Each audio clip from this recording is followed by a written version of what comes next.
Tara, samahan niyo muna akong tuklasin ang nakatagong ganda ng Tagbak Waterfalls na dito lamang matatagpuan sa Dunsol, Sorsogon. Maging ako man din ay ngayon ko lang din nalaman na may paraiso palang nakatago dito, kaya ano pang hinihintay natin? Kaya naman gumura na talaga tayo nang makita talaga natin kung gaano siya kaganda. For the go!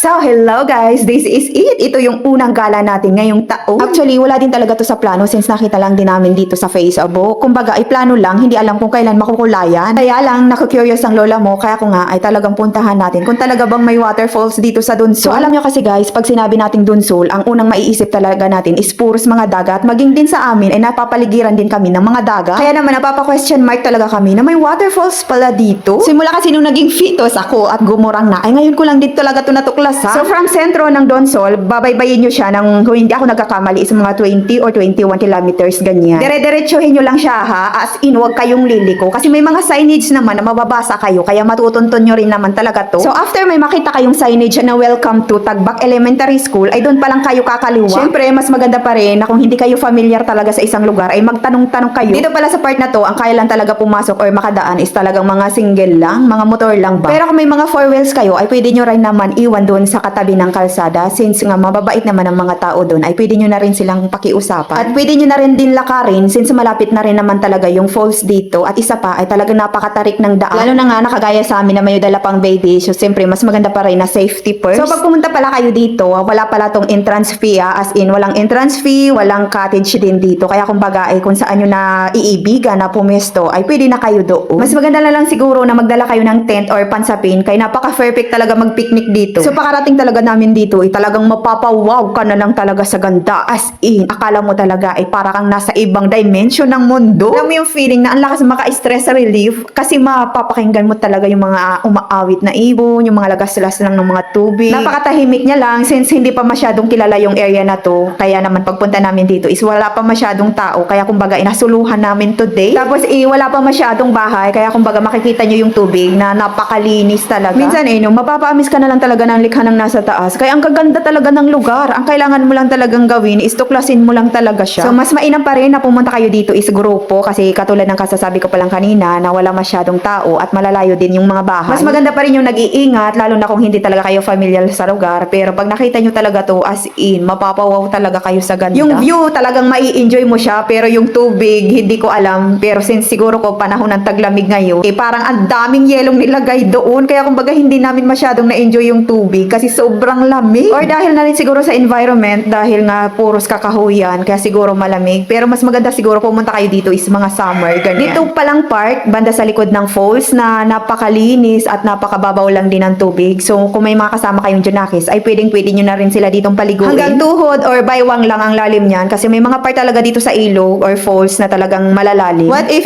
napapaisip talaga ako. Kung siguro kung malapit lang ako dito nakatira or dito ako nakatira, siguro ko araw-araw ako sisipagin maglaba kasi yung tubig as in sagana. Walang water bills tapos napakaganda pa ng view. Actually, pagpunta talaga namin doon, makikita mo talaga yung mga bahay nila sa mga gilid, talagang parang may mga kali at talagang napakalilinis. At kahit na nga napakalamig ng tubig, itong pamangkin ko, Diyos mio, hindi talaga yan mapaawat talaga sa paglalaro ng tubig at kahit na daw sipunin, bahala na, ngayon lang naman to. So after nga namin magpahinga ng konti, since malayo talaga yung biyahe, ay nagtampisaw na rin kami dito. Noong una, itong pamangkin ko si Zane ay talaga naman nag-aalangan pang maligo kasi nga yung tubig ay napakalamig, pero di kalauna, nag-i-enjoy na rin kasama ang lolo niya. Ito yung bato na kung gusto nyong tumawid doon sa kabila para makarating kayo sa falls na yan. So syempre, sa baba niyan is pwede kayong tumalon dyan kasi sobrang lalim na ng tubig. So in fairness sa daanan na yan, hindi siya malumot, hindi talaga siya madulas. Kaya kumbaga, nagtataka ako kung bakit biglang nanghuli tong kapatid ko ng talapang nang wala sa oras. So after nga a few minutes na pagliligo namin, buti na nga lang din at may mga kabataan na rin na grupo na nagsipagdating. At dito namang si mama na pinipilit ko pang maligo na sabi niya ay ayaw niya pero ngayon ay nag-i-enjoy na. So ito nga mga kabataan na to ay talaga namang malalakas ang loob dahil sinubukan pa nilang tumalon sa falls na yan. Gusto ko rin sana experience na tumalon dyan kaso nga lang mahina yung loob ko. Kako nga ay baka magsibalian yung mga butok ko. So tamang tingin-tingin na lang kami dito sa kanila sa Jetli samantalang sila nag-i-enjoy. May kasama din pala sila dito na kagaya ko mahina din yung loob kaya bumaba na lang siya dyan at doon na lang sa baba naligo. At yung iba pa nga nilang kasama sa taas na chine-cheer up nga rin nila na tumalon na kaya lang syempre nakakatakot din talaga. Kaya kung nais ninyong mag-vacation o kaya mag-travel dito sa Donsol ay isama nyo na to sa list ninyo at talaga naman siguradong mag-e-enjoy kayo. So konting reminder lang po if ever pupunta po kayo sa lugar na to kung sakali man po may mga dala-dala kayong gamit ay wag nyo na po sanang iwan yung mga basura nyo. Yun lang!